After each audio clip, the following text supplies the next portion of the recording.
आप देख रहे हैं पब्लिक लाइव न्यूज में उन्हें हाल अख्तर की जो उत्तर प्रदेश के बलिया जनपद के रसड़ा गांधी पार्क मंच पर उपस्थित हूँ। आज जो कि गांधी पार्क में भारतीय जन एवं रसड़ा नगरवासियों द्वारा जो है कि आशुपीड़ित शतांजलि पहलगाम में आतंकी देश पाकिस्तान से पाले गए आतंकवादियों के खिलाफ आज श्रद्धांजलि अर्पित किया गया है। तमाम लोगों से बातचीत करेंगे कि यह बहुत दुखनीय घटना है। तो सबसे पहले सर मैं चाहूंगा कि अपना परिचय बताएं।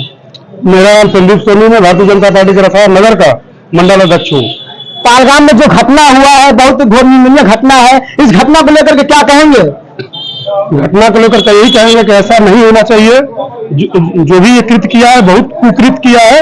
उन लोग को निश्चित रूप से जवाब मिलना चाहिए और पाकिस्तान को घुटने पे आ जाए, दाने दाने के लिए तरस जाए, वहां की जनता भीख मांगने के कगार पे आ जाए। ऐसा कुछ न कुछ सरकार को करना चाहिए।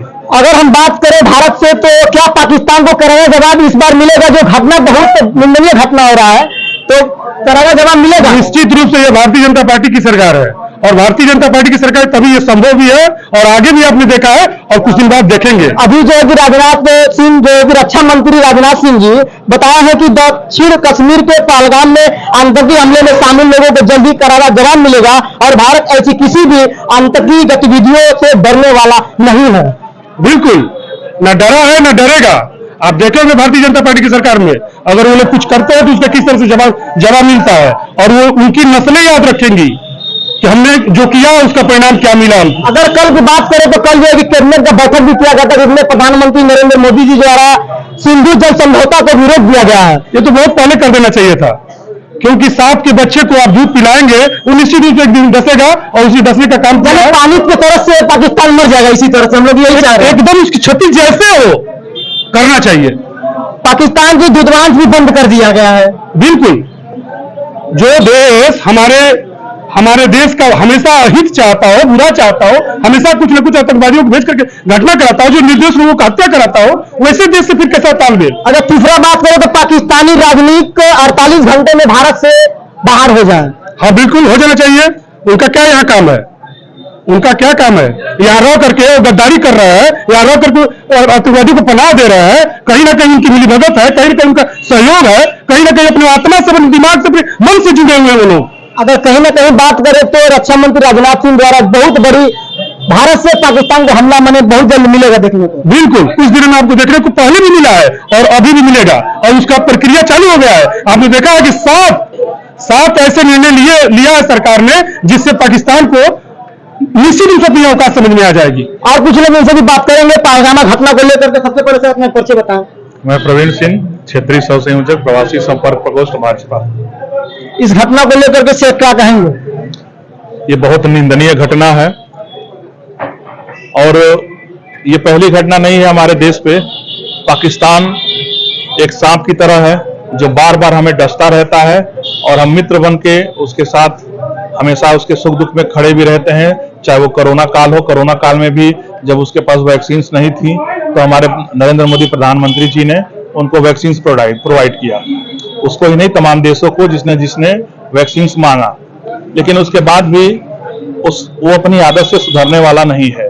इससे पूर्व में भी पुलवामा अटैक हुआ, इसमें हमारे कई सैनिक मारे गए थे और आज पुनः 22 अप्रैल को ये पहलगाम में हमारे निर्दोष सेनानी जो घूमने के लिए गए थे उनकी बर्बरतापूर्वक हत्या धर्म पूछ के कर दी जाती है। ये निश्चित रूप में निंदनीय है और मैं अपने देश के प्रधानमंत्री और गृह मंत्री से ये मांग करता हूं कि जिस तरीके से हमारे 27 लोगों की गर्दन में गोली मारी गई है, उनके सर पे गोली मारी गई है, 2700 पाकिस्तानियों की गर्दन हमें चाहिए। ये हमारे देशवासियों की, एक जनता की, 143 करोड़ की हिंदुस्तानियों की मांग है। यानी भारत के जनता का, लोगों का कहना है आज बैठक में कि 27 लोग जिस तरह से पहलगाम में घटना में मौत हुई है उसी तरह 27 लोगों से पाकिस्तान से हम लोगों को चाहिए तो चाहिए। निश्चित रूप में हमें 27 नहीं चाहिए, हमें 2700 लोग चाहिए। हमें 2700 आतंकवादियों की गर्दन चाहिए। तभी हमारी शायद। अपना परिचय बताएं। दिलीप कुमार मलेशिया, वरिष्ठ भाजपा उपाध्यक्ष, रसड़ा नगर। पहलगाम घटना को लेकर के क्या संदेश देंगे? सबसे पहले मैं तो जम्मू कश्मीर पहलगाम में मारे गए सभी सैलानियों को पूरे भारत के और तरफ से भावपूर्ण श्रद्धांजलि अर्पित करता हूं। मैं बता देना चाहता हूं अपने देश के माध्यम से कि पाकिस्तान में पल रहे सभी आतंकवादियों को किस तरह से खत्मा किया जाएगा, इसके लिए मैं आपको एक अलग से न्यूज आपको दे रहा हूं कि पाकिस्तान में इस समय 2700 मदरसे चल रहे हैं। हम 2-4 आतंकवादियों को मारकर आतंकवाद नहीं खत्म कर सकते हैं। 2700 मदरसों को हम रोज एक मदरसे से एक आतंकवादी निकलेंगे तो 2700 एक साल में होंगे। तो इस तरह से हम आतंकवादियों पर विजय नहीं पा सकते हैं। हमको पाकिस्तान को करारा जवाब उनके सेना द्वारा, अपने भारत के सेना द्वारा उनको सेने पर हमले करके लिया जा सकता है। इस तरह से आतंकवाद को खत्मा धीरे धीरे उनके सेना की जब क्षति होगी तब वो असली रूप से वो अपना अस्तित्व धीरे धीरे खत्म होता जाएगा उन लोगों का।